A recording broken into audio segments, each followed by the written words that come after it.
नमस्कार. तुम्हाला थंबनेलवरून कळलंच असेल की आज आपण कोणती रेसिपी करणार आहोत. तर आज आपली जी रेसिपी आहे त्याला आपल्याला मेन इन्ग्रेडियंट आहे नारळ. सो मी आमच्या वाडीत नारळ बघायला आली आहे. तर रेसिपी बघायला शेवटपर्यंत विसरू नका.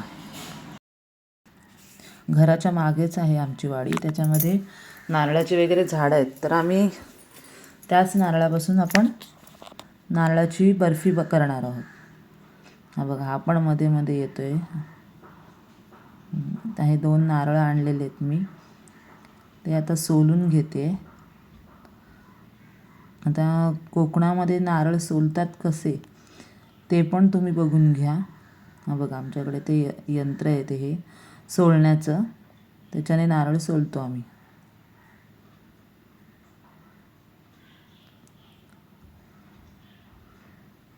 हा सोलला गेलेला आहे नारळ. अशा प्रकारे मी असे 3 नारळ सोलून घेतलेले आहेत.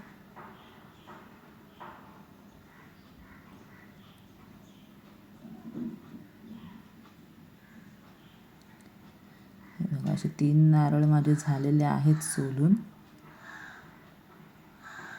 आता नारळ सोलून ते आपण फोडून घेणार आहोत आणि मग ते खोबरं खोवून घेणार. ते बघा, 3 नारळ फोडलेले आहेत मी आणि त्याचं खोबरं खोवून घेतलेलं आहे. आता आपण नारळाची बर्फी बनवण्यासाठी काय काय इन्ग्रेडियंट लागतात ते आपण बघूया. इथे मी 3 कप ओलं खोबरं खोवून घेतलेलं आहे, थोडं मिक्सरला लावलं आणि थोडं बारीक केलेलं आहे. साजूक तूप 2 टेबलस्पून घेतलेले आहेत. दूध 1.5 कप घेतलेलं आहे. साखर 1 कप घेतली आहे. मिल्क पावडर अर्धा कप घेतली आणि वेलची पूड. आता इथे जो फूड कलर आपण घेणार आहोत तो ऑप्शनल आहे, तुम्हाला टाकायचं असेल तर तुम्ही टाकू शकता. आता इथे मी कढई घेतलेली आहे, त्या कढईमध्ये आपण तूप घालणार आहोत पहिले 1 टेबलस्पून आणि हे खोबरं जे आहे ते चांगलं परतवून घेणार आहोत. सुट्टं होईपर्यंत आपण त्याला भाजून घ्यायचं आहे. आधी मी सगळं तूप कढईला पूर्णपणे लावून घेते. आता हे खोबरं जे आपण 3 कप घेतलेलं आहे ते आता सगळं मी चांगलं परतवून घेते.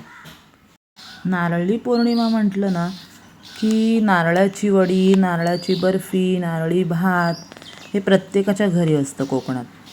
आणि उद्या नारळी पौर्णिमा असल्यामुळे आज मी नारळाची बर्फी करते. तर विचार केला मी तुमच्यासोबत पण ती रेसिपी शेअर करते. तर आता इथे आपलं खोबरं चांगलं परतवून झालेलं आहे. थोडं सुट्टं झालेलं आहे खोबरं. हे बघा, असं छान असं.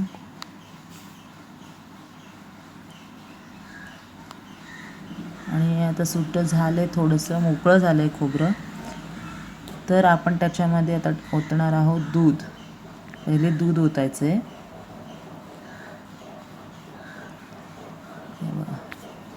हे जे 1.5 कप दूध होतं ते आपण त्याच्यामध्ये ओतलं. आता ते सुद्धा दूध आपल्याला चांगलं घट्ट करून घ्यायचं आहे. दुधाचं हे जे आता बघा तुम्हाला जरा ओलसर वाटते, हा ओलसरपणा आहे तो पूर्ण गेला पाहिजे, तोपर्यंत ते आपल्याला ढवळत राहायचं आहे. आता इथे मी नॉनस्टिकची कढई घेतली, त्याच्यामुळे मला एवढं सारखं ढवळत बसायला लागत नाही. पण जर तुम्ही इंडेलियमची वगैरे घेतली तर ते खाली लागण्याचा चान्स असतो, त्याच्यामुळे तुम्ही शक्यतो नॉनस्टिकचाच वापर करा, नॉनस्टिकची भांडं. आता इथे आपण मिल्क पावडर पण टाकलेली आहे. अर्धा कप मिल्क पावडर घातली. तर ते पण एकत्र करून आपण चांगलं ढवळून घ्यायचं आहे. ती मिल्क पावडर सगळीकडे लागली पाहिजे, त्यात मिक्स झाली पाहिजे. बघा, असं मिक्स करून घेते सगळं.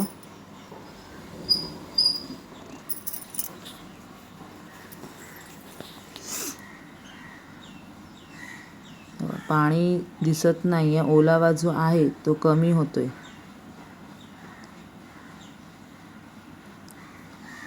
आता आपण त्याच्यामध्ये घातली आहे साखर.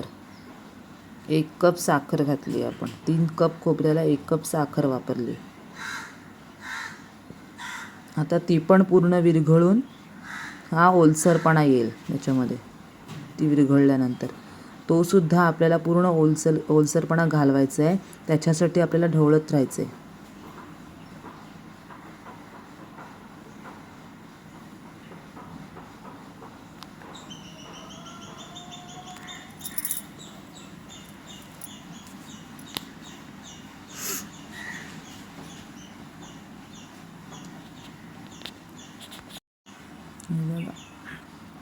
साखर पण विरघळली आहे आणि त्याला पाणी सुटले साखरेचं. तर ते सुद्धा आपल्याला चांगलं घट्ट करून घ्यायचं आहे.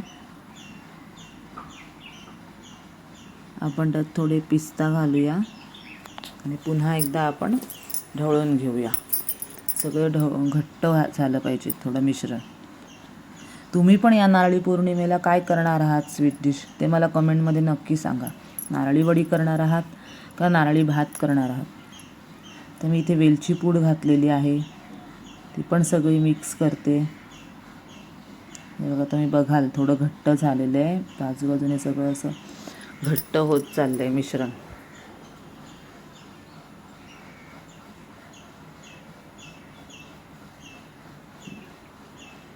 तर ही आपली जी नारळाची बर्फी आहे ती कडक होणार नाही आहे. बर्फी कशी सॉफ्ट असते तसं टेक्स्चर राहील. जर तुम्हाला वाटेल की ती कडक झाली नाही आहे तर असं नाही आहे. ही बर्फी जशी असते तसं टेक्स्चर ह्या मिश्रणाने येईल. छान असं घट्ट झालेलं आहे.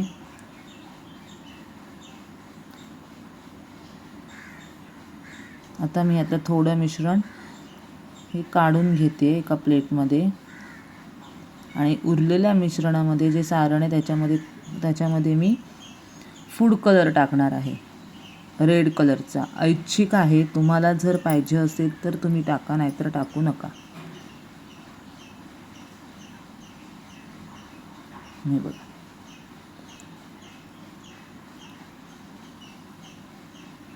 इथे मी थोडा फूड कलर टाकते आणि हे सगळं एकत्र करून घेते. किती छान आता कलर येईल त्याला.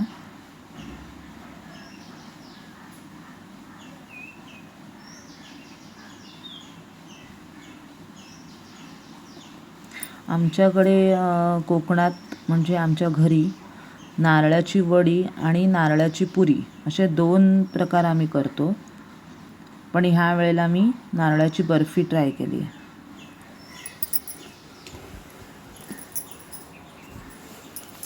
नारळाची बर्फी पण करतात कोकणात, पण आमच्याकडे नारळाची वडी आणि नारळाची पुरी करतात.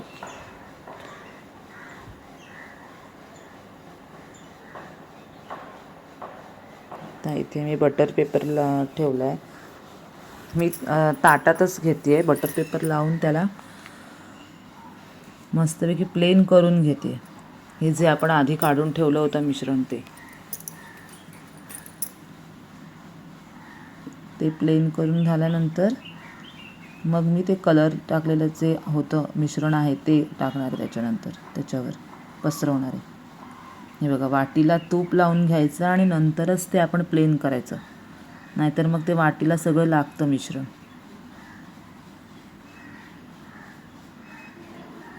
प्लेन करून घेतलं आहे. हे बघा, तरी थोडं लागलेलं आहे.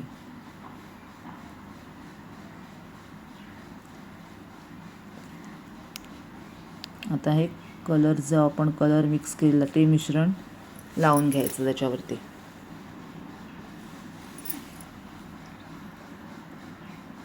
हे पण पसरवून घ्यायचं.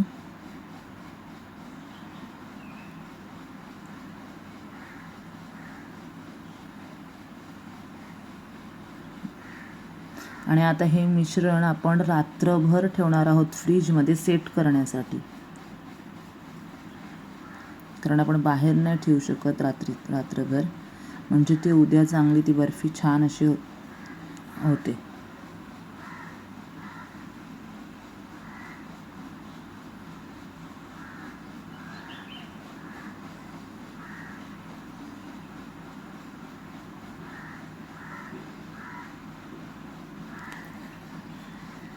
झाली, पूर्ण सेट केली आहे मी.